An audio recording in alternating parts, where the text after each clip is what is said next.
This week's parsha is Parshas Noach.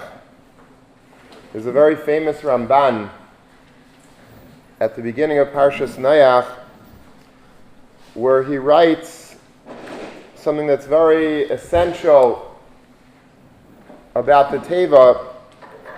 He says that there are so many animals in the animal kingdom, and some of them are quite large. There are elephants and there are buffaloes and there's all types of different animals they take up a lot of room. He says there are many birds, ein mispar, there's innumerable amounts of species of birds, and there are musim, there's even the creepy crawlers, but if you have, millions of them, they take up space. Plus, you have to feed all these animals. And if you would make a cheshbon, says the Ramban, of how much space Al Pi Derech HaTeva would take to contain Noach and his family and all of these thousands and maybe millions of creatures and the food to feed them, he said it wouldn't be enough one teva nor 10 tevas. You could have 10 arks the size of Noach's with those dimensions, and they still wouldn't even be able to hold all of the cargo that Noach was expected to stuff on board this teva.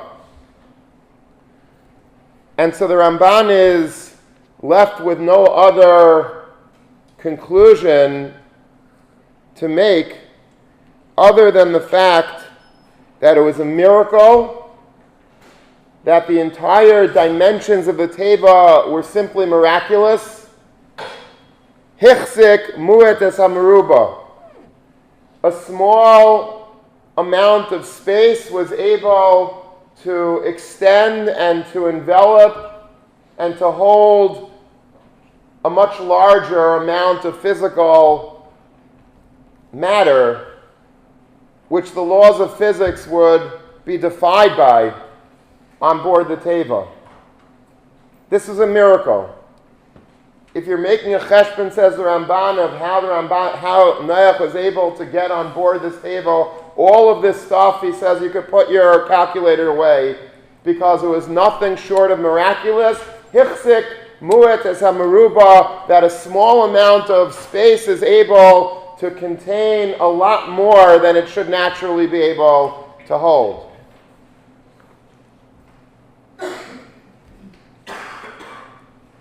Parenthetically,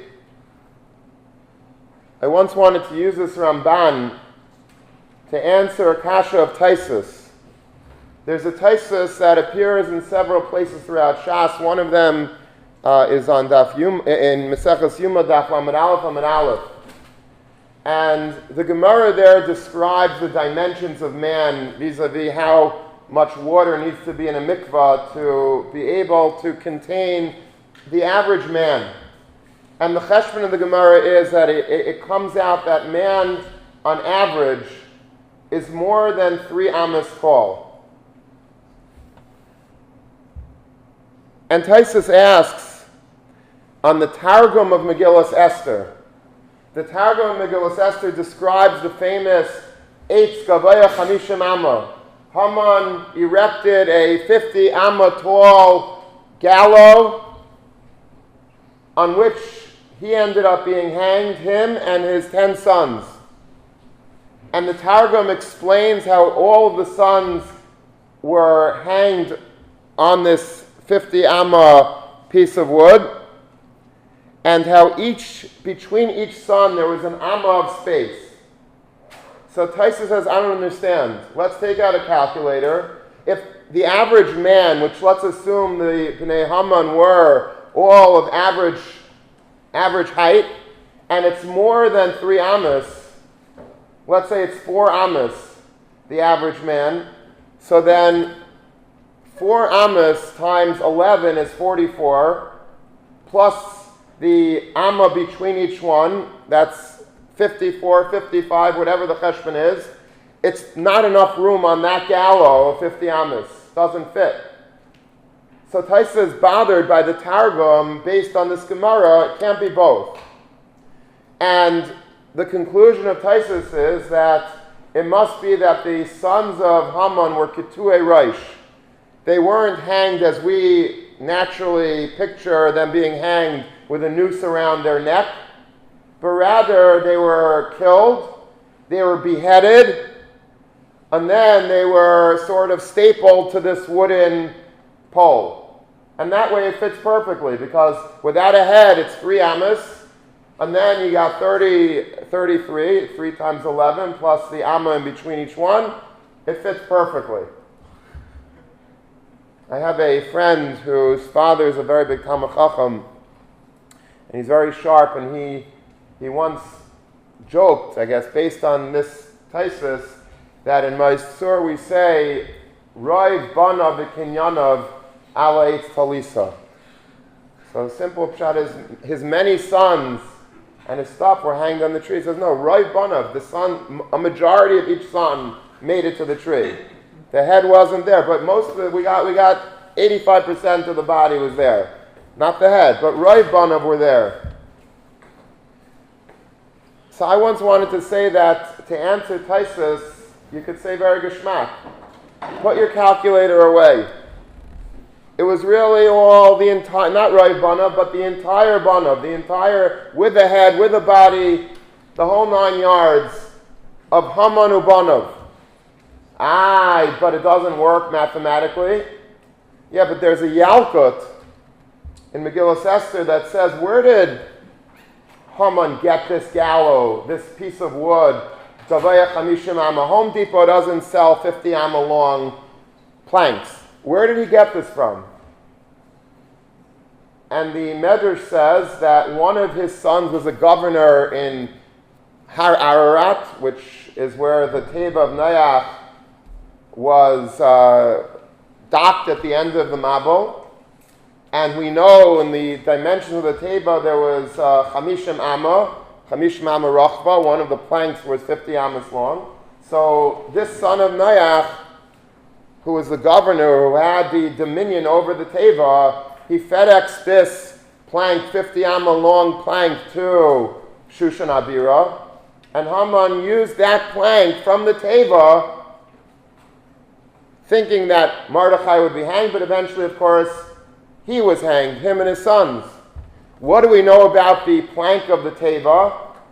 It was a miraculous elastic type of wood. Hichsek hamuat es hamaruba. A small shear was able to hold a lot more than physics would permit.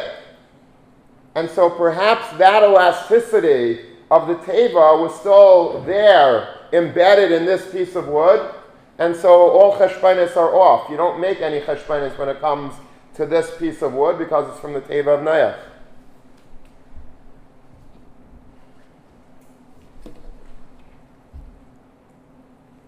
What is the Musar Haskell of this? What are we supposed to do with this Ramban? When you see a Ramban, he tells us, Hichsek Hamut es Hamaruba, that it was a nace. Is there a lesson that we could learn from this? Is there a reason that the Rabbeinu Shalom made this Teva with such an ability, an amazing ability to be expandable, to be extendable? Why did HaKadosh Baruch Hu do this? If he did it, it must be for a purpose. And I was thinking to say the following. In the Haftarah in this week's Parsha, we read from Sefer Yeshaya, Perek Nun Daled. The reason, of course, why we choose this as the Haftarah of Parshas Noach is because it references the Mabul. And it calls the Mabul by a very, very strange name. It doesn't call it the Mabul, like we call it. It calls it Mei Noach. These are the waters, the floods of Noach, as if to pin the blame of the Mabul at Noach's feet. Noach was responsible for the Mabul coming. The Zohar explains why this should be, why it is that this is called Mei Noach, and he says what we would expect everyone to say. and that is that Noach should have reprimanded his dar. Noach should have been more involved in being Makari of the people of the dar, doing like Avraham Avinu, making sure to correct the errors that he saw in the dar, and he didn't. He sort of just was very laissez-faire about his generation, and because of that, he bore responsibility, and we call it Mei Noach. I was thinking perhaps of saying a little bit of a deeper or different machshava as to why the Mabul was called Mei Noach. What did Noach do wrong? Why was this his fault? The word Noach comes from the word menucha, noichies, very easy, chilled, very relaxed. Why was Noach called that? Well, Noach brought menucha to the world. Noach was the creator, the inventor of the plow. The plow was a great invention because before the plow, you can imagine what it took in order to plow a field. You had to bend down on your hands and knees and plant things and then prune them and then weed them and then pick them all with your hands. And there were thorns and thistles on the agriculture, and it was very difficult. It was almost impossible for people to plant something that grew and then pick it because it was just too much work. They did it, but it was the less breira. They had no choice. Noach observed this, and Noach came up with a great invention, maybe the greatest invention of all time. He said, I don't think that man should have to do so much heavy lifting. Let the animals do that. So he invented a plow. A plow was like the first automated machine in the world. You hitch on the back of an animal, a strong ox or a mule or a donkey, you hitch something that's able to sort of rake the ground and overturn the earth, till the soil, and you just let it go. And the animal goes back and forth on these furrows and makes it all nice, and you're able to plant seeds very easily, and then you're able to take care of the soil and pick the wheat, the fruits, whatever it is, all in an automated manner. And Noach had the best of intentions. Noach felt that if he was able to make life easy for humanity, humanity would then be able to do things that are more important than being on your hands and knees picking potatoes.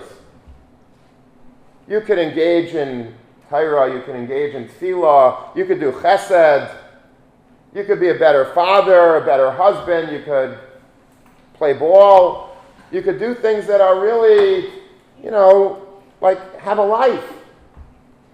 Noach had the best of intentions. Very often, inventors with the best of intentions see in the end that their intentions were not really fulfilled, and often quite the opposite. I'll give you a great example.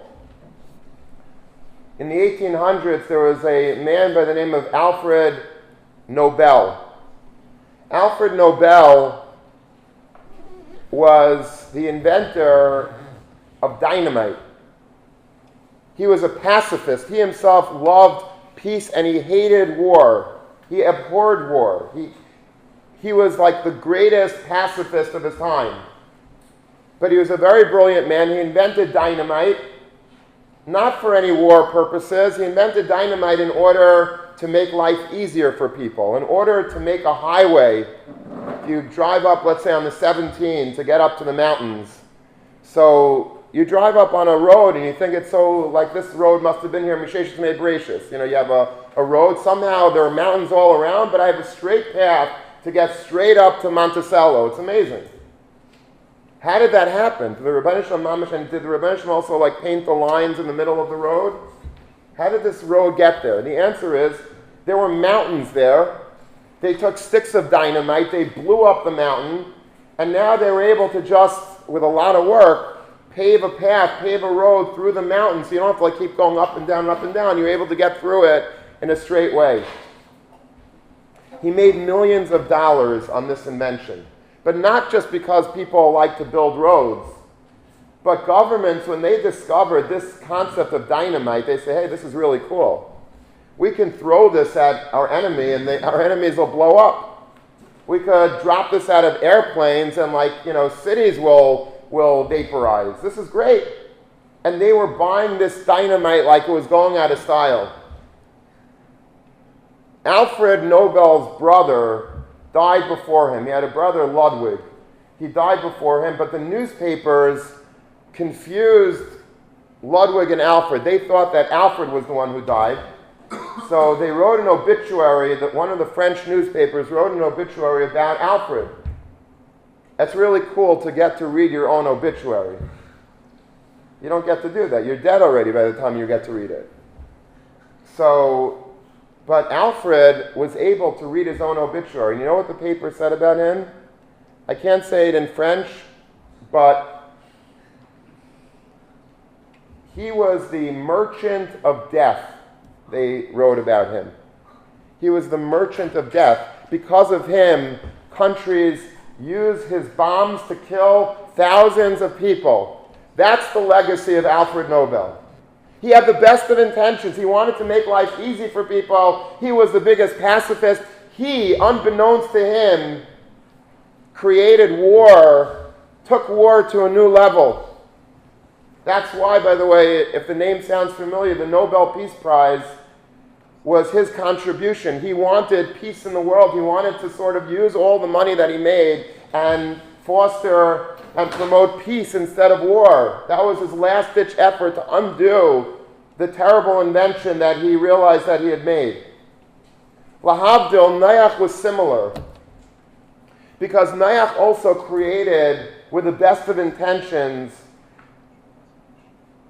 an invention of the plow in order to make life easy, to make a Noach for the world, to have menucha for the world, noichies. Let the world breathe a little bit. Let the world have a nice lifestyle. Let the world have time to do meaningful things. Noach himself was a tzaddik. Ish tzaddik tamaya b'dairaisav. He used his time wisely. He used all of the benefits of creating that plow personally to great advantage. The problem is that the Dar did not. The Dar, you know what the Dar did when they had this plow? They had so much free time. They were so chilled and so relaxed and so lazy from the lack of productivity, from the lack of busyness that they should have been busy with, that you know what, that bread, like it always does, gezel, chamas, arayas, all of the sins of the Daramabo were really Noach's fault in a way. Because when a person doesn't work, he becomes lazy, he becomes insolent. And what happens then? I don't want to work. If I'm getting a welfare check every month, I have zero incentive or willingness to actually go and get a job. And if I'm not going and getting a job, if I become very lazy, what do? How do I eat? Very easy. I steal. I embezzle. I take shortcuts. I do things the easy way. Arayas is the same thing. Arayas, the normal way of doing things is go, you want a wife, get married to her, support her, feed her, take care of her. Arayas says, no, why would I want to do that? What am I, crazy? Why would I want this oil on me? A responsibility to take care of a wife and kids and family? Arayas. Just go and take somebody else's wife or have a relationship. No responsibility, very geschmack, very easy, without any care, without any work, without any effort, without any labor. That is the legacy of Noach at this point in history. Noach tried to create menucha for the world so that the world could be tzaddikim, but instead they became rishayim. Because instead of taking advantage of the free time that they had to do good, they just became lazy. They just said, I don't want to work. I like living the good life. I like relaxing. And that's natural. We all like relaxing. The default of man is to relax. We all want to relax. What gets us off the couch and actually motivates us to work? You have to push yourself. But this generation did not want to push themselves because things were good, things were easy. I'm lazy, I don't want to work. Work is not for me. I don't want to get my fingernails dirty.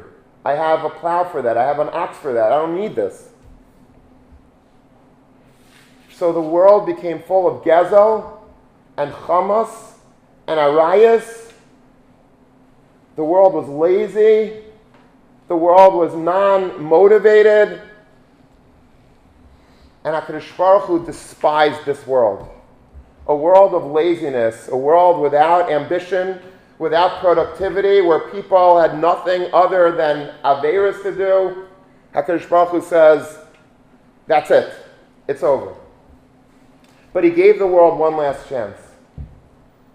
And he told Noach, I want you to build a teva for 120 years. And as Rashi says, Noach was taireach. Noach worked so hard on this teva. The musar of the teva wasn't just that there was a mabul coming. That was almost secondary. The musar of the teva was that people saw an old man building and hammering and sawing, painting, tarring, insulating, designing, engineering, making a ship seaworthy. People saw that there was a man that was actually productive with his life, that he was interested in building something. He was busy, he was amal, he was taireach. He was extending himself beyond the teva. He could have also rested on his laurels. He could have also sat on the couch all day and done nothing. But he was going, he was pushing himself day in and day out, rain, sun, snow, whatever the conditions were, he was out there working, and people saw this. It was supposed to ignite in society and civilization, or reignite this desire to work and to be busy and to not steal and be corrupt and be immoral because you're so lazy, because you have nothing else to do. So you take shortcuts. Get up, do something, extend yourself further than the natural teva that you have to be lazy. Laziness is the default of man. But do something active, be proactive, build. That was the Musar Shmuz that Noach gave the Dar. But the Dar by this time was too into their own natural inclinations to care. And they ignored the message of Noach. Eila told us, Noach, you know what the legacy of Noach was? Not in a positive way. The legacy of Noach was Noach. The fact that people are chilled, too relaxed, too calm, too unmotivated. That's the legacy at this point of Noach. Eila told us Noach. The told us of Noach. This noichias, this too easygoing lifestyle, this natural want of just resting, relaxing, retiring, sitting poolside, doing nothing, vegetating, chilling, whatever term you like. That's the toldos of Noach at this point. Noach desperately tried to change this, but it was too late. May Noach zaisli. The mabul is because of Noach. He didn't mean it to be. It's hard to say this about Noach. The Torah says such great things about him. He was a tzaddik. But yet, inadvertently, he created a dar full of gezel, chamas, arayas because of laziness, because of lack of productivity, and because of that, he was in a way responsible. May Noach. It was his mabul. He owned the mabul because he invented this concept in life of noichis, of relaxation.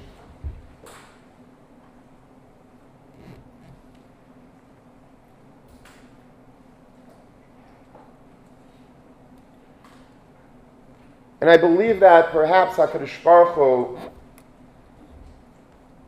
responded to Noach in kind. What a nace is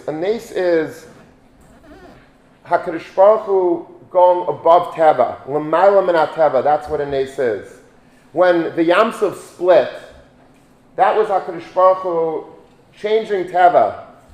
There was Teva, and this is l'mayla min ha-Teva, this is above Teva.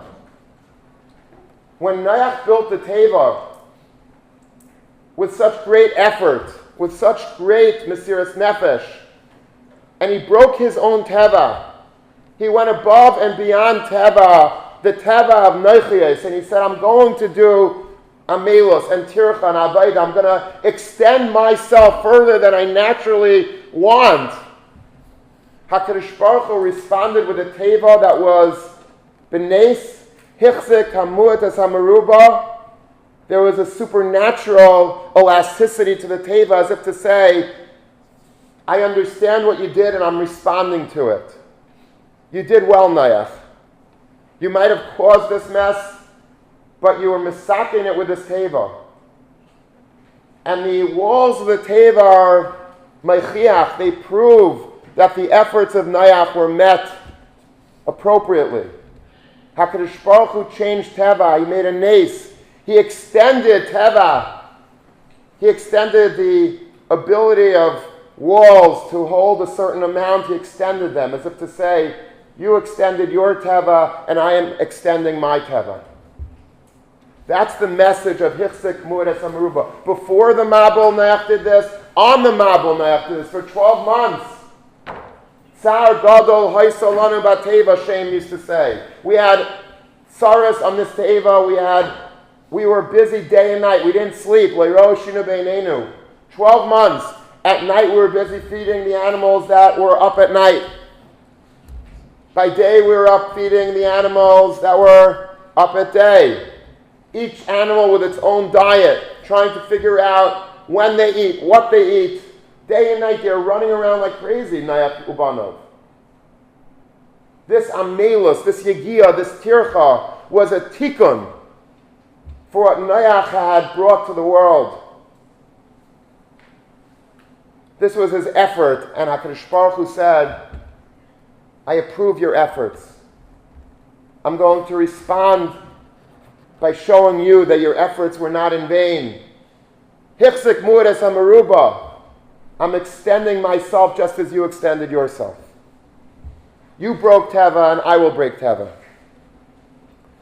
This is the lesson, I believe, of the expandable Teva that Noach built. HaKadosh Baruch Hu is mashpia, his bracha on this Teva, telling Noach that you showed the world appropriately what I want.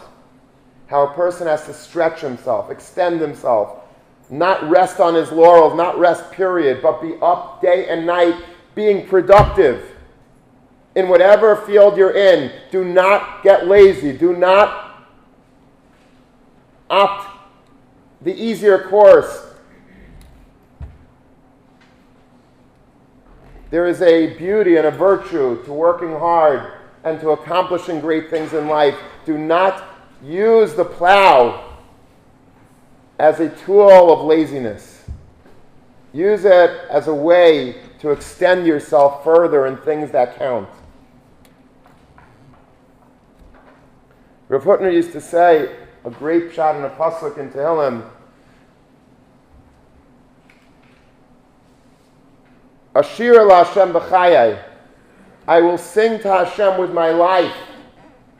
Azamra le'lekai ba'oidi, and I will again sing praises to HaKadosh Baruch Hu ba'oidi. Now, the easy pshat, the simple pshat of ba'oidi is while I'm still alive. Ba'oidi, while I'm here.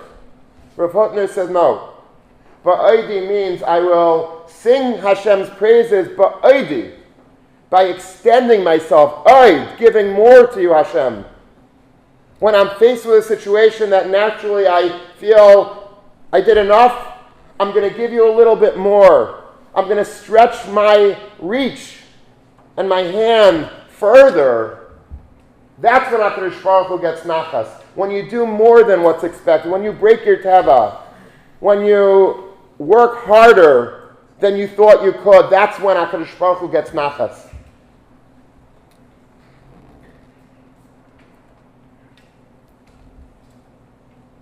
Give you an example. Rapam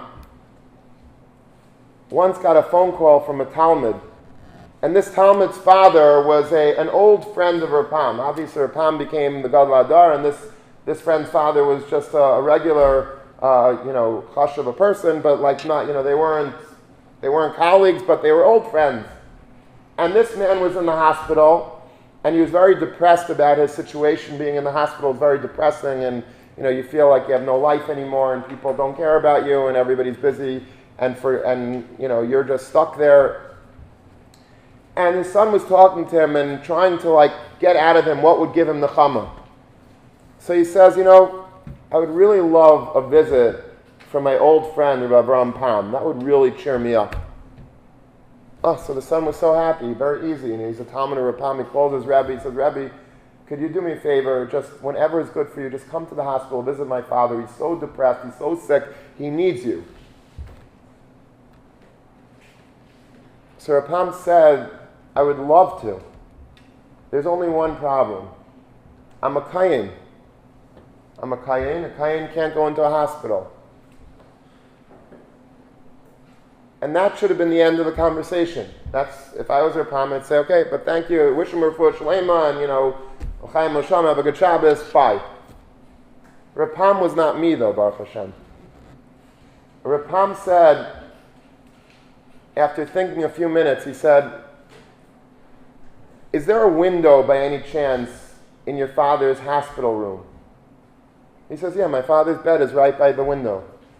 He says, and which side of the building is it on? He says, well, it's on the, the Fifth Avenue side in Midtown Manhattan, and on the 5th floor. He says, okay. He says, tomorrow afternoon at 5 o'clock, please have your father get off of the bed for a minute and look down at the street from the window. And he did that, and of course Rapam was there, standing, waving to him from the street of Manhattan, wishing him a refuah shlema, and the man's face was radiating nachas, the sick man. And he had a complete recovery from that one maisa. He said, the reason why I got out of this hospital is because of that gesture from Rav Pam, who went the extra mile for me. That's azamra lalekai ba'idi. When you do extra, no one expected anyone that was a kayin to come, let alone an older man, Gadol Hadar, to come to Midtown Manhattan to figure out that if I stand on the street at 5 o'clock, you'll be able to look down and see me. Nobody does that except for somebody that really gets this vart. That you have to extend yourself. You have to stretch yourself. You have to be machzik the mu'ed es hamaruba. You might feel like you can't do any more, but guess what? You could stretch your teva and you could do more, and that's when life begins. Life begins, they say, outside of your comfort zone. When you break out of the comfort zone and you don't settle for mediocrity and settle for what you think you naturally could do, but you break through that, that's when life begins. These are things that we could do every day. So many times we say, it's enough, I did enough. At that moment, do a little more. Sometimes I try this when let's say I'm writing out a check for tzedakah. Okay, so whatever the amount that people are comfortable writing with. Let's say, your average amount that you give to a person that comes to the door is $18, let's say. So, okay, I'm comfortable giving $18, that means. When you make out that check for $20 instead of $18, that's azam l'lekai ba'aydi. You stretch yourself further. Is it a lot of money? No. But it's a little extra. It shows that I'm trying harder. I put my hand in my pocket to get a quarter out, and 2 quarters are in my pocket. I don't really want to put 2 quarters in the pushka because you never know. I might need it for a meter later in the day. But I still put 2 quarters in the meter. You have just accomplished azam l'lekai ba'odi.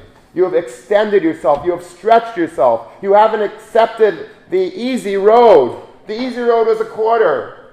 That was a given. That was done. That's already in the bank. Now you do a little extra. That's amazing. That's not a little thing. It's just a quarter. But you're showing HaKadosh Baruch Hu that you're not b'noichios. You're not taking things easy. You want to push yourself. You want to extend the limits a little bit more. A little bit. This is true for chesed, of course. We rest on our laurels. We did an act of chesed, and we're happy. Do a little more. Do a little more. Do a little better. You're nice to a person, and you think, okay, well, I did my chesed for the day. Be nicer, or be nice to another person now. The more that we push ourselves, the more nachas HaKadosh Baruch Hu, because we set for ourselves, our levels of what we're comfortable in. And that's fine, but that's a given then. Now the Nekudas HaBechira, the new battleground for us is can we up our game? Can we extend ourselves further? Can we do more in whatever realm it is that we're doing?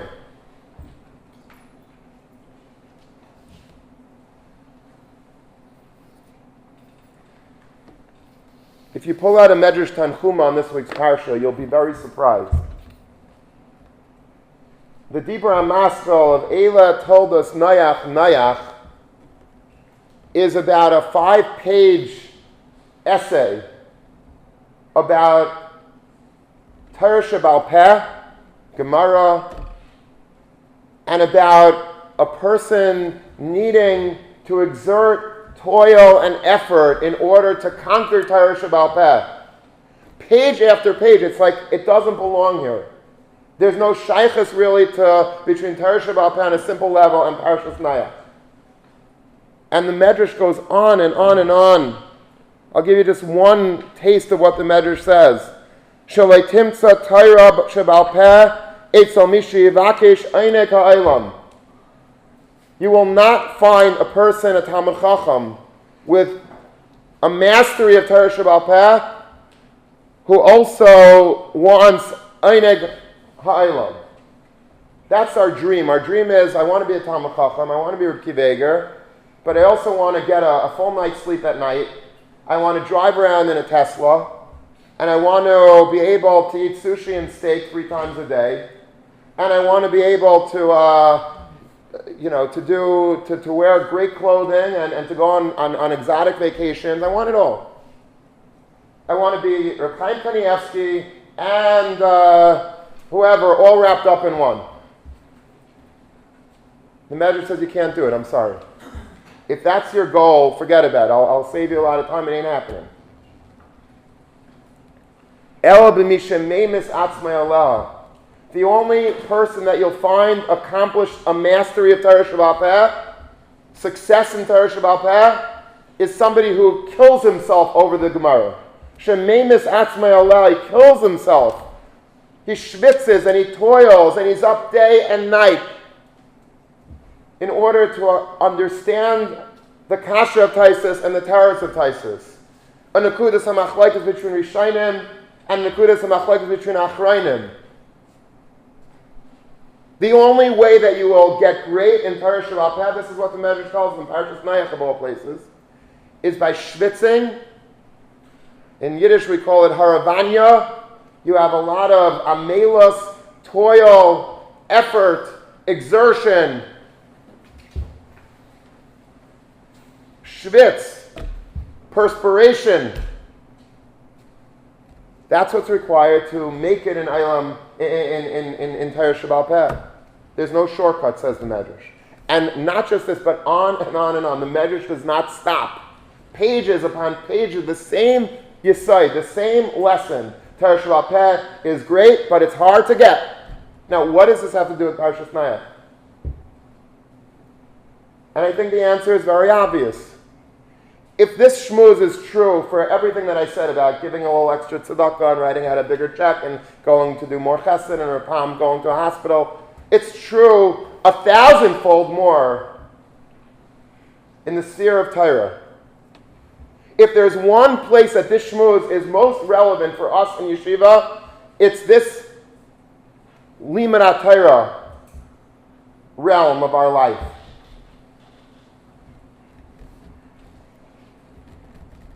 We don't have many vertlach from the Chazon Ish. When I say vertlach, like, nice chumash Torah. Very rare to find like a var from the Chazon Ish was busy with Kiddush HaChodesh in Yanim and international dateline in Yanim and Shemitah in Yanim. This Torah is like really, it's the hardest, most complicated Torah. So he wasn't one to give easy cocktail Torah, as somebody once put it. Like, it's not, a Torah that you could say over at a cocktail party. That's not the Chazon Ish. The Chazon Ish has one vart, though, that's absolutely gorgeous on Parshas Vayechi. On the pasuk of the bracha of Yisachar. Yisachar Chamor Gairim, Yisachar who represents limud Torah in its finest form. Yisachar was the ultimate Spitz ben Torah. Yisachar is Torah Shebal Peh, limud Torah. Vayar menucha kitayv, the pasuk says.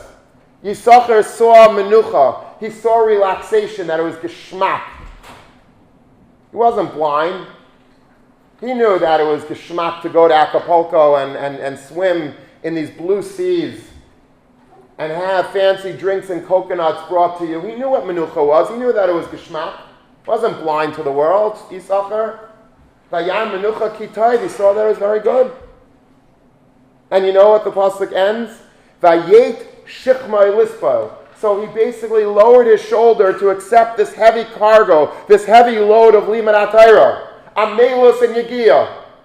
What's going on in this pasuk? He saw menucha was taiv. That means that the pasuk should have continued. So he called his travel agent. He got 2 tickets to Acapulco. He checked into a casino and he partied. What's the heckish in the pasuk? Did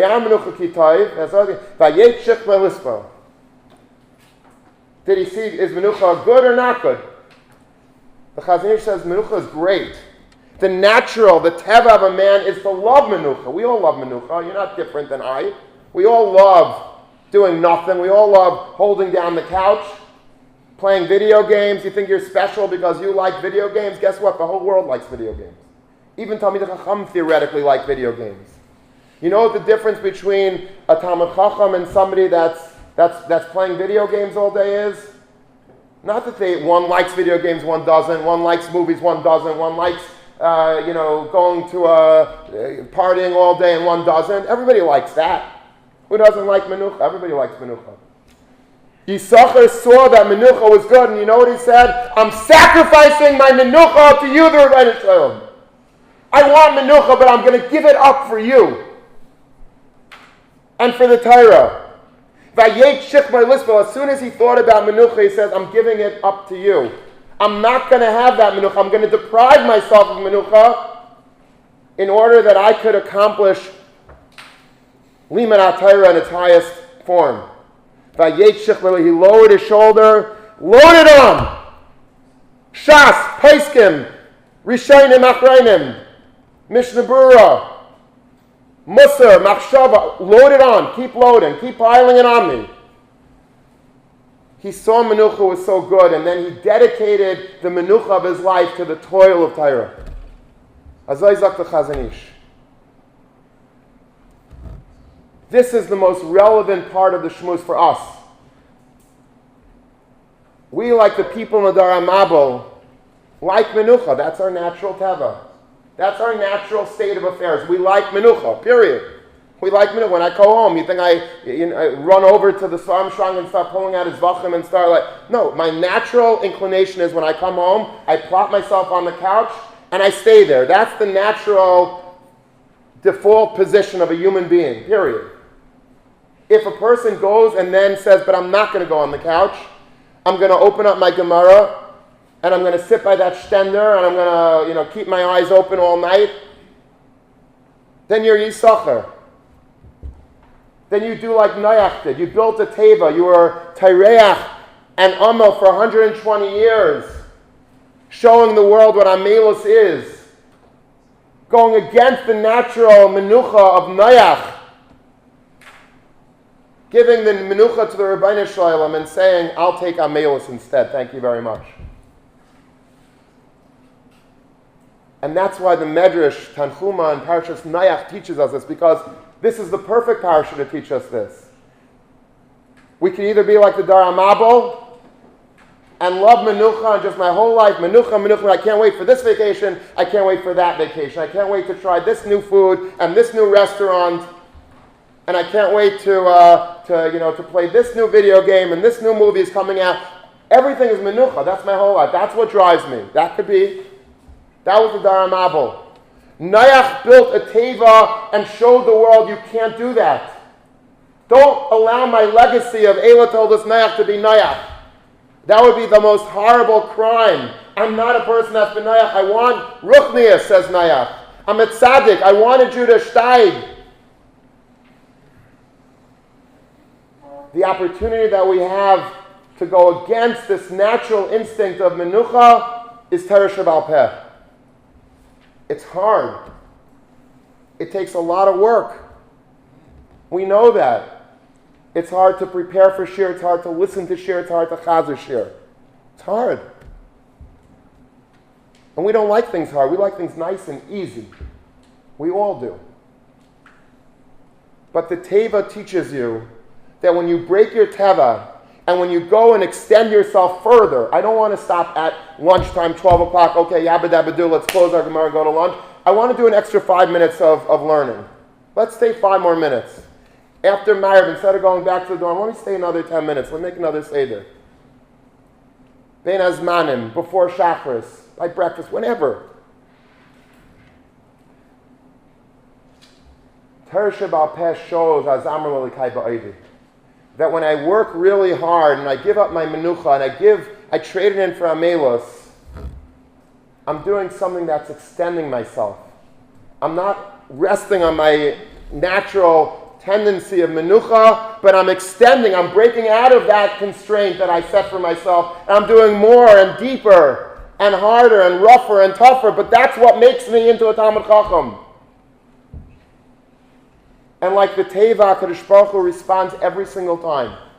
When a person extends themselves beyond their natural natiyah, and they do amelos and yegiya and haravanya, even though they would naturally want to be b'nayach, HaKadosh Baruch Hu is hichsik, hamur es hamaruba. He makes a nace every single time. It never fails. That when a person tries their hardest, even though they have to schwitz and schwitz and schwitz, and it seems like they're not getting anywhere, be careful of those people. Look out, because shemehen teitzei Torah. Torah will come out of the people that try so hard. There are people that are brilliant that don't try at all. Nothing becomes of them. There are people that have a head like a watermelon. Nothing is able to stay in their heads. They don't chop a single Rashi, a single Taisus. But meet up with them a few years later and see where they are and see where you are. There's a story that's told about the great Chasam Sofer. We don't have somebody greater than the Chasam Sofer. Chasam Sofer was a baki in everything. His Svarim run the gamut of halacha. His Shalos Tshuvas are classics. His Chumash Torah is classic. He has poetry that he wrote that's classic. He has machshava. The Chasam Sofer was everything.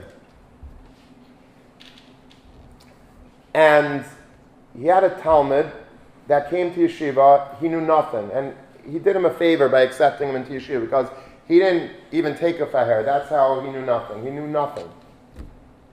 But the Chasam Sofer maybe saw something in him, and he made chavrusas with him. Not he himself, but he had different talmidim learn with him this and learn with him that.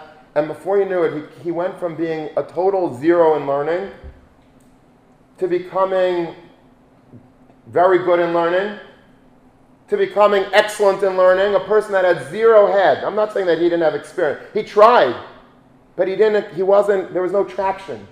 But he was tenacious, and he had amelos and yegiya. He was meimis atzmelah.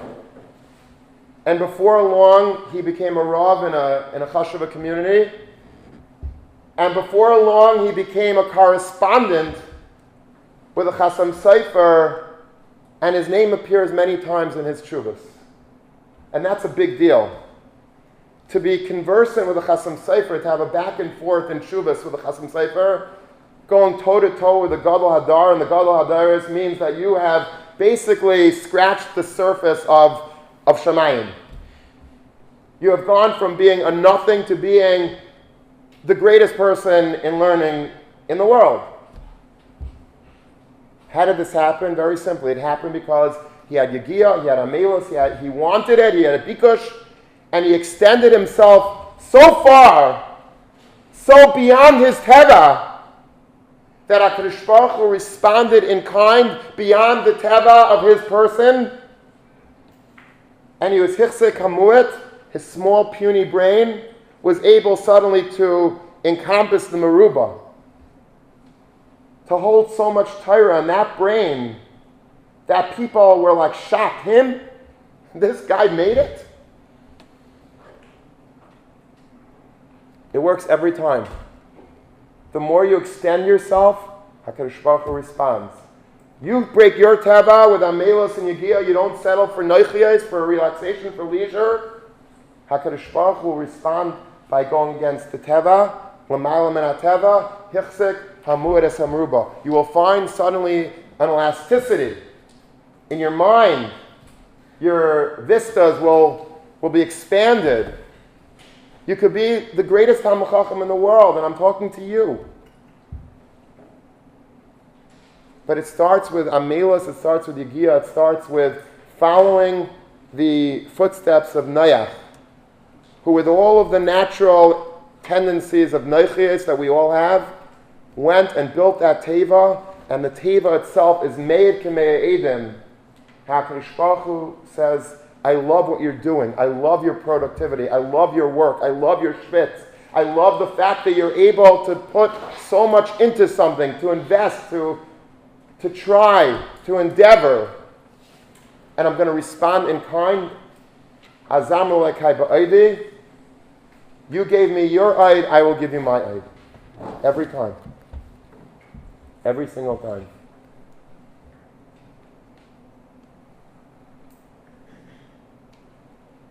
So many lessons to take from these parshas. Every single Kutzah Shal Yud in the Torah has a million lessons, but this is the major lesson that we need to take at the beginning of the Zman. All of us. I'm not preaching. I never preach. I'm talking really to myself. I really am. The more that we extend ourselves, schwitz a little bit. There's nothing wrong with hard work. We roll up our sleeves, we come to the Beis Medrash on time, we learn, we put away the cell phones, we put away the distractions, and we just completely try to immerse ourselves in the Torah Hashem, in the Torah Shebal Peh, and we're meimis atzmei aleha. To such a person, the Medrash Tanchuma says, he will find the Torah Shebal Peh. Torah Shebal Peh will be very comfortable in such a person, and will expand in such a person, and will blossom, and will germinate, and will breed chidushim, talmidim, bonim, that are eiskim b'Torah v'mitzvahs. HaKadosh Baruch Hu will give us this incredible bracha of the nace of hichzik hamur es hamaruba. Don't ever sell yourself short. Never say, well, I don't have the head for it. The people that are in Kail, the people that are Rosh Hashivas, they are people that are brilliant, they have photographic memories. I don't have that, I'm out. Don't ever say that. You're denying the fact that HaKadosh Baruch Hu loves Amelos B'Torah. Amelos does not mean that you're throwing around kibegers. Amelos means even if you're trying to understand 4 words in Rashi and you don't know where the comma is. That's also Amelos. HaKadosh Baruch Hu loves that. HaKadosh Baruch Hu, there's a Maisa with a stipler, that the stipler, there was a bacher in one of the yeshivas in Eretz Yisrael, and he was depressed, he wasn't accomplishing, he felt like a loser, he had no cup, no lumdus, no logic, no nothing. He just felt like everybody else was like light years ahead of him, and he was just dragging his feet, and he was just collapsing by the weight of his own ignorance. And they brought the Mashgiach in the yeshiva that didn't know what to do. The guy was mamish in a deep depression from this. He brought him to the stipler to his one last resort, it was a stipler. Brought him to Bnei Brak, and the stipler hears what he's saying. He says, are you working? He says, yes, I'm working very hard. But I can't understand the Rashi and I can't understand the Taisa. It doesn't go in, I'm sorry. It just doesn't. I'm trying, I'm schwitzing, I'm day and night, and it's not going. Everybody else is already writing Chidushei Torah, they're writing Svarim. I can't even break a Taisis. The stipler said to him, he says, I want you to know something. I'm going to tell you something, and you have to listen to me, and you have to believe me.